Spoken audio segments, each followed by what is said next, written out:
नमस्ते, मैं राशि जहांगीर। आज पढ़ेंगे कक्षा 7 की हिंदी की बुक, जिसमें पाठ नंबर 2 दादी माँ। पहले भाग में पढ़ा था 4 गद्यांशों के बारे में। आज पढ़ेंगे 5वां गद्यांश। देखिए 5वां गद्यांश। दादी माँ को कवई गांव की 50 किस्म की दवाओं के नाम याद थे।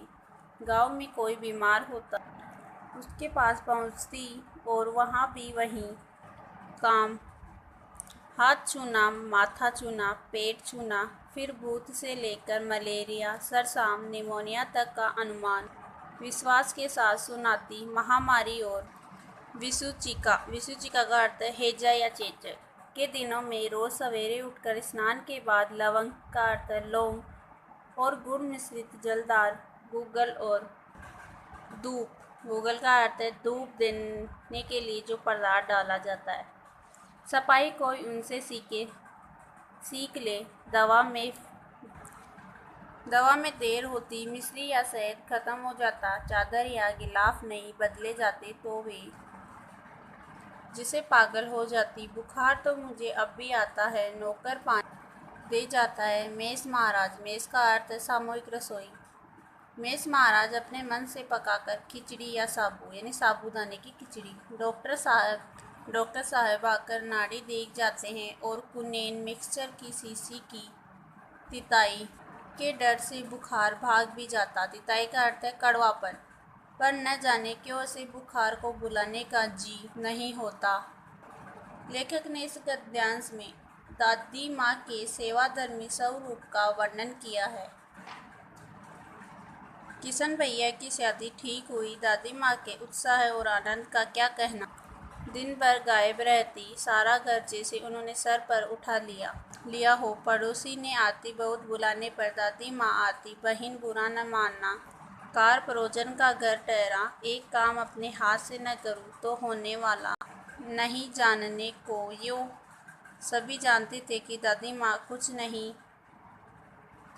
कुछ करती नहीं, पर किसी काम में अनुपस्थिति वस्तुतः विलंब का कारण बन जाती। विलंब का यानी देर। उन्हीं दिनों की बात है, एक दिन दोपहर को मैं घर लौटा। बाहरी निकसार में दादी माँ किसी पर बिगड़ रही थी। बिगड़ना यानी क्रोधित। देखा पास के कोने में दुबकी रामी की चाची खड़ी है। 100 न होगा धन्नो रुपये, मैं सूद के आंख दे दे, तेरी आंख में तो शर्म है नहीं। मांगने के समय कैसे आई थी, पैरों पर नाक रगड़ती फिरी, किसी ने एक पाई भी न दी। अब लगी है आजकल करने, फसल में दूंगी। अब क्या तेरी आखिरी दूसरी फसल कटेगी। इस गद्यांश में लेखक ने दादी माँ के रौद्र स्वभाव का शाब्दिक चित्रण किया है। दूंगी मालकिन रामी की चाची रोती हुई दोनों हाथों से आंचल का अर्थ है साड़ी के पल्लों को पकड़े दादी माँ के पैरों की ओर झुकी। बिटिया की शादी है, आपने दया करके तो उस बेचारी का निस्तार कैसे होगा। हट अभी नहा के आ रही हूँ। दादी माँ पीछे हट गई। जाने दो दादी, मैंने इस अप्रिय प्रसंग को हटाने के लिए कहा। बेचारी गरीब है, दे देगी कभी। चला है समझाने। प्रस्तुत गद्यांश में लेखक ने यहाँ रम्मी की चाची और दादी माँ के स्वभाव का हृदय स्पर्शी वर्णन किया है। मैं चुपके से आंगन की ओर चला गया। कई दिन बीत गए, मैं इस प्रसंग को एकदम भूल सा गया। एक दिन रास्ते में रम्मी की चाची मिली। वह दादी को पूतो फलो दूतो नाओ का आशीर्वाद दे रही थी। पूतो फलो का अर्थ है पुत्रवती हो, दूतो नाओ का अर्थ धनवती हो। मैंने पूछा क्या बात है धनो चाची, तो उसने विहल होकर कहा। विहल का अर्थ है भावुक होकर कहा। उरीन का अर्थ है ऋण मुक्त। वह कहती है कि मैं ऋण मुक्त हो गई बेटा, भगवान भला करे। हमारी मालकिन का कल ही आई थी। पीछे का सभी रुपया छोड़ दिया, ऊपर से 10 रुपये का नोट देकर बोली, देखना धन्नो, जैसी तेरी बेटी वैसी मेरी 10 पाँच के लिए हंसाई न हो। देवता है बेटा देवता। इस गद्यांश में लेखक ने यहाँ रम्मी की चाची धन्नो के कृतज्ञतापूर्ण एहसान व्यवहार का वर्णन किया है। उस रोज़ तो बहुत डांट रही थी। मैंने पूछा, वह तो बड़े लोगों का काम है बापू, रुपया देकर डांटे भी न तो लाभ क्या।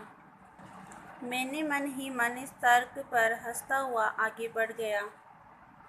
किशन के विवाह के दिनों की बात है। विवाह के 4-5 रोज पहले से ही औरतें रात रात भर गीत गाती हैं। विवाह की रात को अभिनय भी होता है। यह प्राय एक ही कथा का हुआ करता है। उसमें विवाह से लेकर पुत्रोत्पत्ति तक के सभी दृश्य दिखाए जाते हैं। सभी पाठ औरतें ही करती है। मैं बीमार होने के कारण बारात में न जा सका। मेरे ममेरा भाई यानी मामा का बेटा भाई राघव दालान का अर्थ है आंगन में सो रहा था। वह भी बारात जाने के बाद पहुंचा था। औरतों ने उस पर आपत्ति का अर्थ विरोध आपत्ति की। लेखक ने इस गद्यांश में लेखक ने यहाँ बड़े लोगों के प्रति निर्धन लोगों की सोच और लोक परंपरा का वर्णन प्रभावी ढंग से प्रस्तुत किया है। दादी माँ बिगड़ी लड़के से क्या पर्दा, लड़के और ब्रह्मा का मन एक सा होता है। मुझे भी पास ही एक चारपाई पर चादर उड़ाकर दादी माँ ने चुपके से सुला दिया था। बड़ी हंसी आ रही थी। सोचा कहीं जोर से हंस दूँ, भेद खुल जाए तो निकाल बाहर किया जाऊंगा, पर भाभी की बात पर हंसी रुक न सकी और बंडाफोड़ हो गया। बंडाफोड़ करते भेद खुलना। देबू की माँ ने चादर खींच ली। कहो दादी, ये कौन बच्चा सोया है? बेचारा रोता है, शायद दूध तो पिला दूँ।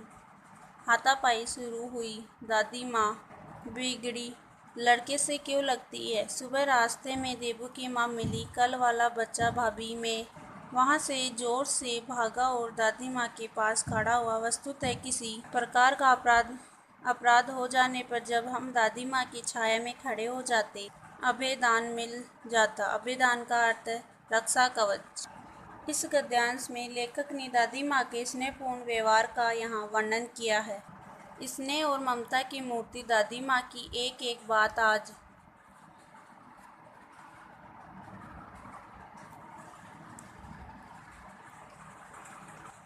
कैसी कैसी मालूम होती है। परिस्थितियों का वात्या चक्र जीवन को सूखे पत्ते सा कैसा नचाता है, इसे दादी माँ खूब जानती थी। दादा की मृत्यु के बाद से ही वे बहुत उदास रहती। संसार उन्हें धोखे की ठहरती मालूम होता। दादा ने उन्हें स्वयं जो धोखा दिया, वे सदा उन्हें आगे भेजकर अपने पीछे जाने की झूठी बात कहा करते थे। दादा की मृत्यु के बाद कुकुर मुत्ते की तरह, कुकुर मुत्ते का अर्थ है बरसात में उग आने वाले छोटे छाते, जिसे छोटे छोटे पौधे भी कह सकते हैं, या सांप की छतरी। बढ़ने वाले मुँह में राम, बगल में छुरी वाले दोस्तों की शुभ चिंता ने स्थिति और भी डावाडोल कर दी। दादा के श्राद्ध में दादी माँ के मना करने पर भी पिताजी ने जो अतुल संपत्ति वे की, वह घर की तो थी नहीं। इस गद्यांश में लेखक ने यहाँ मृत्यु बोझ जैसी सामाजिक बुराई की ओर ध्यान आकर्षित किया है। दादी माँ अक्सर उदास रहा करती। माँ के दिन थे, कड़ाके का जाड़ा पड़ रहा था। पछुआ का सन्नाटा और पाले की शीत हड्डियों में घुसी पड़ती। शाम को मैंने देखा दादी माँ गीली धोती पहने कोने वाले घर में एक संदूक पर दिया जलाए हाथ जोड़कर बैठी है। उनकी स्नेह कातर आँखों में मैंने आंसू कभी नहीं देखे थे। मैंने बहुत देर तक मन मारे उनके पास बैठा रहा। उन्होंने आंखें खोली। दादी माँ, मैंने धीरे से कहा, क्या है रे, तू यहाँ क्यों बैठा है? दादी माँ, एक बात पूछूं, बताओगी ना? मैंने उनकी स्नेहपूर्ण आँखों की ओर देखा। क्या है, पूछ। तुम रोती थी? दादी माँ मुस्कराई। पागल, तूने अभी खाना भी नहीं खाया न? चल चल, धोती तो बदल लो दादी माँ, मैंने कहा। इस गद्यांश में लेखक ने दादी माँ की दुखद स्थिति में भी उसके ममतापूर्ण व्यवहार का वर्णन बहुत प्रभावी ढंग से किया है। मुझे सर्दी गर्मी नहीं लगती बेटा, वे मुझे खींचती रसोई में ले गई। सुबह मैंने देखा चारपाई पर बैठे पिताजी और किशन भैया मन मारे कुछ सोच रहे हैं। दूसरा चाराही क्या? चाराही क्या है? बाबू बोले, रुपया नहीं है। कितने के? तो अभी पिछले भी बाकी हैं। वे रोने रोने से हो गए। रोता क्यों है रे? दादी माँ ने उनका माथा सहलाते हुए कहा, मैं तो अभी हूँ ही। उन्होंने संदूक खोलकर एक चमकती सी चीज़ निकाली। तेरे दादा ने यह कंगन मुझे इसी दिन के लिए पहनाया था। उनका गला भर आया। मैंने इसे पहना नहीं, इसे सहेज कर रखती आई हूँ। यह उनके वंश का अर्थ है कुल। यह उनके कुल की निशानी है। उन्होंने आंसू पोंछकर कहा, पुराने लोग आगा पीछा सब सोच लेते थे बेटा। इस गद्यांश में लेखक ने संकट के समय दादी माँ की भूमिका के बारे में वर्णन किया है। सचमुच मुझे दादी माँ सांप रस देवी सी लगी। धुंधली छाया विलीन हो गई। मैंने देखा दिन काफ़ी चढ़ आया है। पास के लंबे खजूर के पेड़ से उड़कर एक कौआ अपनी घिनौनी काली पांखें फैलाकर मेरी खिड़की पर बैठ गया है। हाथ में अब भी किशन भैया का पत्थर काँप रहा है। काली काली चींटियों सी कतारें धूमिल हो रही है। धूमिल का अर्थ है अस्पष्ट। आंखों पर विश्वास नहीं होता। मन बार बार अपने से ही पूछ बैठता है, क्या सचमुच दादी माँ नहीं रही? इस गद्यांश में लेखक ने दादी माँ की स्मृतियों में खोकर आज उन्हें शापग्रस्त देवी माना, इसका सुंदर वर्णन किया है। यह पाठ यहीं समाप्त होता है। देखिए इस पाठ के प्रश्न उत्तर। लेखक को अपनी दादी माँ की याद के साथ साथ बचपन की और किन किन बातों की याद आती है? उत्तर है, दादी माँ की याद आने के साथ साथ लेखक को अपने बचपन की तथा दादी माँ से जुड़ी अनेक घटनाओं की याद आ जाती है। क्वार के महीनों में बरसाती जल से भरे जलाशयों में कूदकर नहाना, बीमार हो जाने पर दादी माँ द्वारा की गई चिंता और ममतामयी देखभाल, दादी माँ की सेवा और सहानुभूतिपूर्ण व्यवहार, धनों की बेटी के विवाह में दादी माँ द्वारा उधार दिए पैसों को माफ़ करके अपनी ओर से सहायता देना, पिता के आर्थिक संकट से व्याकुल होने पर दादी माँ अपना कंगन देकर चिंता मुक्त करना आदि अनेक यादें लेखक के मन में एक एक करके आती चली जाती है। अगला प्रश्न है, दादा की मृत्यु के बाद लेखक के घर की आर्थिक स्थिति खराब क्यों हो गई थी? उत्तर है, दादा की मृत्यु होने पर लेखक के पिता ने दादी के मना करने पर भी उधार पैसे लेकर दादा के श्राद्ध में बहुत अधिक धन खर्च कर दिया था। इसी कारण लेखक के घर की आर्थिक स्थिति खराब हो गई थी। अगला प्रश्न, दादी माँ के स्वभाव का कौन सा पक्ष आपको सबसे अच्छा लगता है और क्यों? उत्तर देखिए, दादी माँ में परोपकार की भावना कूट कूट कर भरी थी। उनका मन किसी को दुखी देखकर मोम की तरह पिघल जाता था। लेखक को एक दिन रामी की चाची धन्नो मिल गई, जो दादी माँ को कोसने की बजाय उनके लिए मंगल कामनाएं कर रही थी। लेखक को इस पर आश्चर्य हुआ, क्योंकि दादी धन्नो के घर उसकी लड़की को विवाह के अवसर पर शुभकामनाएं देने गई थी। दादी ने धन्नो को कुछ रुपए ऋण के रूप में दिए थे। वायदे के अनुसार उसे ये रुपए 1 महीने में ब्याज सहित लौटाने थे, लेकिन वह ऐसा नहीं कर सकी। दादी माँ ने उसे फटकारा तो ऐसा लगा कि वह भी सूदखोर महाजनों की भांति कठोर और स्वार्थी है। लेकिन धन्नो की बेटी के विवाह के अवसर पर वह धन्नो के घर जा पहुंची और सारा कर्ज माफ कर दिया। यही उसे अपनी ओर से 10 रुपए सहायता के रूप में भी दिए। इससे इससे स्पष्ट है कि दादी माँ का हृदय दया और सहानुभूति से पूर्ण था।